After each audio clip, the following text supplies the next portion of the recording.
Okay, so in this experiment we will demonstrate practical DSP implementation of low pass filter. Okay, so now come forward. So this is basically the TMS 3206713 DSP hardware board.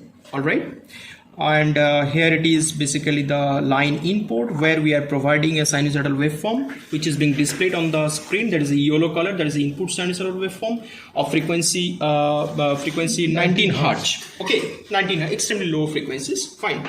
And now come here, and this is the line output. The DSP board is collecting these sinusoidal signals through its ADC, processed through real-time low-pass filtering, and produce back the filtered output that has been taken out from this particular stereo jack port. And this is line output port through which we are displaying this particular signal in the CRO, and this bottom waveform is basically magenta color waveform sinusoid is basically the sine wave, which is basically low pass filtered sine wave, right? So inherently we are using some inbuilt attenuation, that's why output is attenuated. But the main point is that basically we will just keep watching this particular amplitude level of this magenta color, right? So as it is a low pass filter, right, and we have set this cutoff frequency near about to 2 kilohertz. So if as we just keep on increasing the frequency of the input signal, the gain of the particular filter will fall down, right? And after 2 kilohertz we will see that particular output completely diminishes to 0. Okay, so that is our implementations. So now just we will do implementations. Okay, fine. So now the frequency is, as you can see, this is as you can see from here, around to be 20 hertz. Now I will ask Mr. Mustafa Kaji to make it 100 hertz first of all. Tune slowly, go to the 100 hertz, keep watching on the screen as well.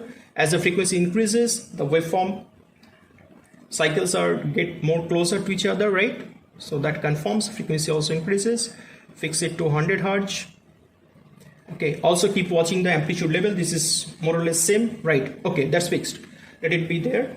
So this is 100 hertz. As you can see, this particular pink color waveform is basically playing within this particular 2 limit. Okay, approximately. Fine.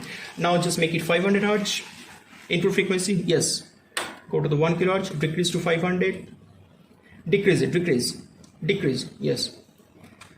It will display 500 over there.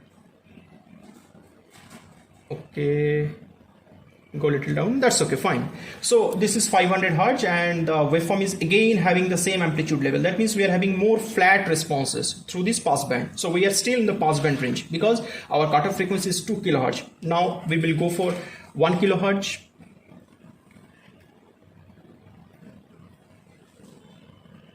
Still we are in the passband, so output amplitude basically have the same level. It keep maintaining the same level. That's guarantees we are in the passband zone as well. Make it 1.5.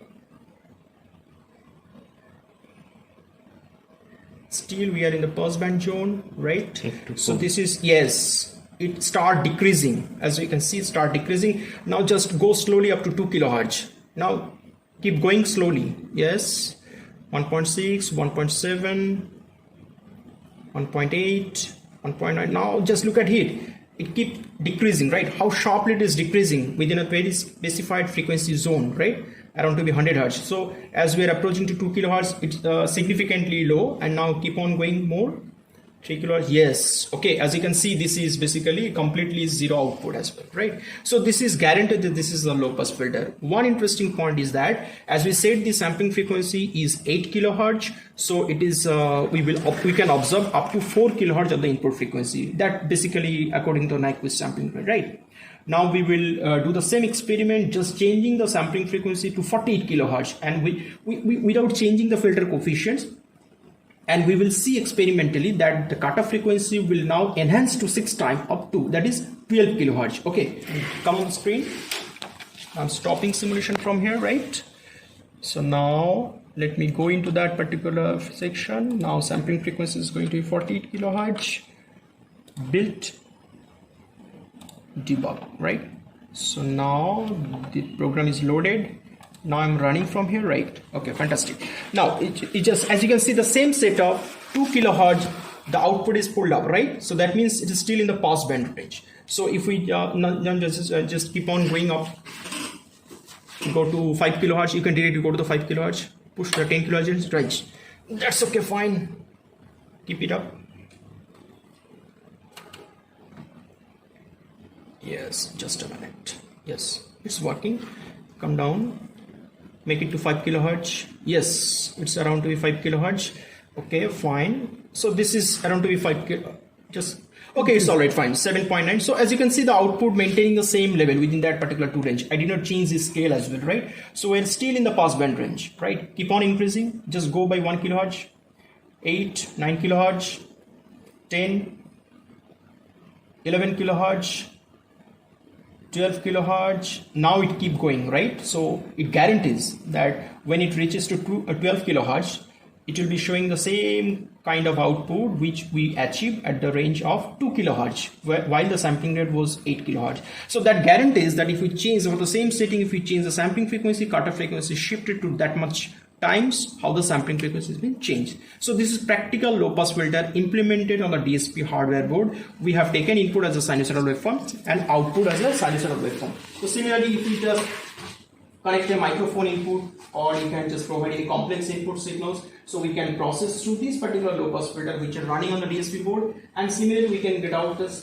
take out this particular signal and produce back at the output. So we can basically what you can do, basically we can connect a microphone, the microphone signal going to the DSP board, low pass filter produces and filter the signal, then produce back to the headphone speakers, right? So that in that way we can just demonstrate that also. Right. So that is possible only once we come to the laboratory and we can perceive the sound. Otherwise, it's difficult to understand, isn't it? Yeah. Okay. So that's a practical low pass filter implemented on DSP board. Similarly, we can implement band pass, high pass, band stop filter as well. Okay. Thanks.